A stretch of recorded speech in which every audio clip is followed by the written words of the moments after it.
हिन वक़्तु असीं मौजूद आहियूं बगरलो क़ौमी शाहराह ते जिते रोड एम्बुलेंस हुजण जे करे हादसा रोज़ जो मामूल बणियल आहिनि। अचो त हितां जे रहवासियुनि तोणी मुसाफ़िरनि सां ॻाल्हि ॿोल कयूं त हुननि जो उन बाबति छा चवणु आहे।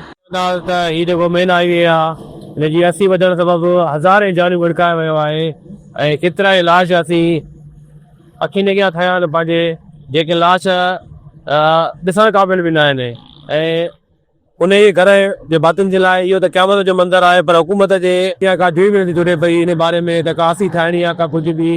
उहो दीवान गुज़ारे वियो बबिलो बाईपास ते, हे जो मौत थी वियो हुयो सिर्फ़ु इन 80 जे करे ई हज़ारे जानियूं विड़कायूं हुननि। मोटर वे वारा आहिनि, उन्हनि खे सिर्फ़ु चालान कढणो आहे, रुशत वठणी आहे पंहिंजी, पर इन बारे में कोई बि बयानु न ॾियणो त बाबा को 80 वधियल आहे, को हितां करनाबाद खां वठी करे बबले ताईं फूल लॻो पियो आहे।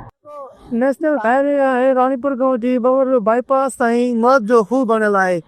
नंढी गाॾियुनि वारा सफ़र करे उन रोड ते सकून नथा कनि। सिंध हुकूमत वॾी वॾी दावाऊं करे पई, जॻह जॻह ते चपे चपे ते टूल प्लाज़ा ठाहे पई करप्शन पंहिंजे लाइ करण जे लाइ, पर अफ़सोस सां कमु थो पए त आवाम खे को बि रिलीफ न आहे। हिकिड़ी 80 आहे मथे, जेका मोटरसाइकिल जा का गाॾी अचे थी न या जा बि 80 चढ़ी था किरे थी तव्हां वठी रोडी बाईपास ताईं, अलाए केतिरा माण्हू हितां मरी चुका आहिनि। जेको रोड आहे अनबैलेंस आहे, कई हज़ारे माण्हू मरी चुका आहिनि।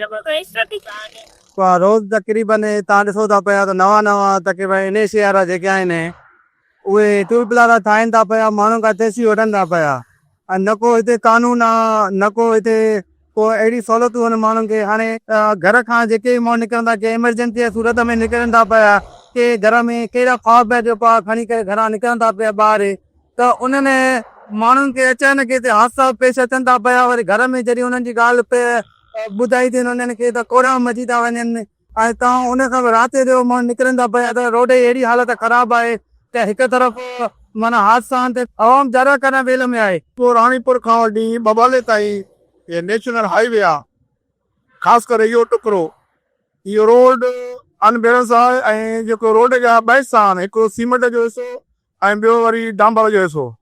जेको सीमेंट ऐं डांबर वारो हिसो आहे इन्हनि ॿिन्ही में रोड अनबैलेंस जे करे हिकु हसी ठही वई आहे, जंहिंजे करे मोटरसाइकिल जेको फीतो आहे उहो तुरके थो ऐं बेशुमार माण्हू हिते शहीद थी विया। ख़ुदि असांजे ॻोठे जा 4-5 नौजवान, जंहिंमें हिकु मुंहिंजो सोट निसार बि हुयो ऐं उन खां अॻु में उजड़ो छोकिरो हुयो, उहो बि हिते इन ते शहीद थी वियो।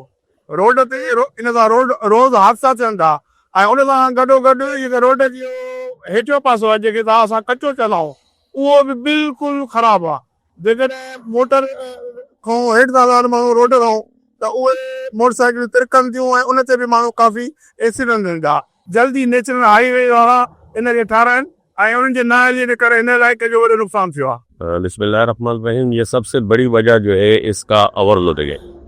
हद से ज़्यादा जो वज़न उठाते हैं, जिसके ऊपर हम लोगों ने कैंपेन चलाई हुई है, अल्हम्दुलिल्लाह इसको भी कवर कर रहे हैं। बहरहाल ये जो है ज़्यादा वज़न उठाने की वजह से जो है ना रोड डैमेज होता है, एक्सीडेंट होते हैं, गाड़ी कंट्रोल से बाहर होती है।